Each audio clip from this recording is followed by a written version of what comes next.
Golaha ammaanka ee qaramada midoobay ayaa 21kii bishan Noofambar warbixin ka dhageystay ergeyga gaarka ah ee qaramada midoobay u qaabilsan Soomaaliya James Swan, gudoomiyaha howlgalka midowga Afrika ee Soomaaliya Francisca Madera, gudoomiyaha guddiga doorashooyinka Soomaaliya Xaliime Ismaaciil Ibraahim iyo Cusmaan Macalin oo ka socday bulshada rayidka ah ee Soomaaliya. Warbixinta ayaa lagu sheegay in dhammaan xubnaha golaha ammaanka ee qaramada midoobay ay soo dhaweeyeen go'aanka dawladda federaalka ah ee ku aadan hirgelinta sharciga doorashooyinka bishii Oktoobar 2 sharcigaasi oo la doonayo in la meel mariyo bisha Diisembar ee soo socota si loo suurtageliyo doorasho qof iyo cod ah oo Soomaaliya ka qabsoonta dabayaaqada sanadka 2020 ilaa bilowga 2021. Golaha ammaanku waxay hoosta ka xariiqeen inay muhiim tahay suurtagelinta doorasho si nabadgelyo ah ku dhacda laga wada qayb galo turxaanla daah furan oo qof iyo cod ah oo lagu qabto Soomaaliya ay caawinayso horumarka dimuqraadiyadeed ee waddanka,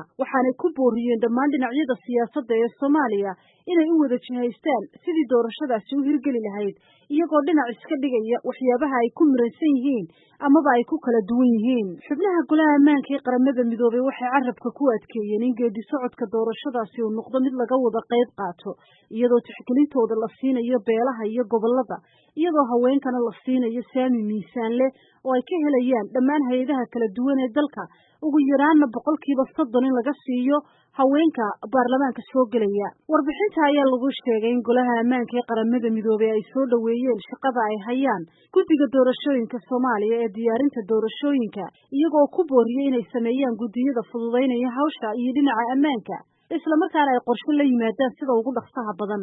Xubnaha golaha ammaanku waxa kale oo ay bogaadiyeen shaqada xafiiska qaramada midoobay ee Soomaaliya ee ANSOM,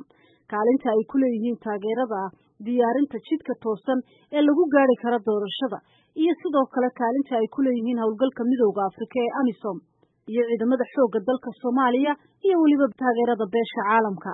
Warbixinta ayaa sidoo kale lagu sheegay in golaha ammaanka ee qaramada midoobay ay ka hadleen wada shaqaynta dawladda federaalka ah ee Soomaaliya maamul goboleedyada hoos yimaada oo xaaladoodu cakiranta khilaafyo kala duwan oo soo kala dhexgalay aawadeed, waxaana ay muujiyeen walaaca ay ka qabaan xaaladaasi oo ay sheegeen inay hagardaameynayso danihii muhiimka ahaa ee waddanka. Golaha ammaanku waxay ku baaqeen in khilaafyada jira lagu dhameeyo wada xaajood si loo gaaro siyaasad degan, taasi oo suurtagelin karta in dib u heshiisiin gudaha dalka laga bilaabo lana gaarsiiyo heer gobol ilaa heer caalami. Warbixintan ayaa lagu xusay in golaha ammaanku ay si adag uga hadleen khilaafka dawladda federaalka iyo maamul goboleedyada Jubbaland iyo Galmudug oo ay sheegeen dhammaan dhinacyada ay khusaysaa inay ka qayb qaataan wada hadal xal loogu helayo khilaafkaasi. Golaha ammaanku waxa kale oo ay soo dhaweeyeen horumarka muuqda ee dib u habeynta lagu sameynayo ciidamada ammaanka Soomaaliya, iyagoo sidoo kalena wada howlgallo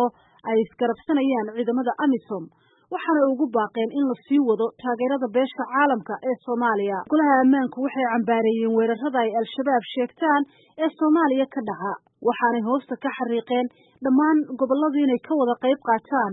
howlgalladaasi. Xubnaha golaha ammaanka ee qaramada midoobay waxa kale oo ay xuseen muhiimadda ay leedahay ilaalinta dadka rayidka, iyaga oo ugu baaqay dhammaan dhinacyada ay khusaysaa in ay u hoggaansamaan shuruucda caalamiga ah ee xuquuqda aadanaha iyo kuwa bini'aadamnimada, dhinac kastaana si adag ugu hoggaansamo mas'uuliyadda saaran. Gabagabadii warbixinta ayaa lagu sheegay in golaha ammaanka uu bogaadiyey hanaanka maaliyadeed ee Soomaaliya, gaar ahaana horusocodka dib u habeynta hay'adda lacagta adduunka ee IMF ee Soomaaliya.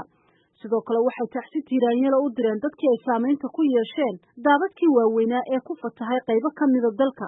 iyagoo sidoo kalena sheegay in golaha ammaanku ixtiraamayo madax bannaanida Soomaaliya ee dhinacyada siyaasadda, maamulka dhuleed iyo midnimada Soomaaliya, isla markaana ay sii wadi doonaan doorka wax ku oolka ah ee ay ka qaataan howlaha haatan socda bilaha inagu soo fool leh.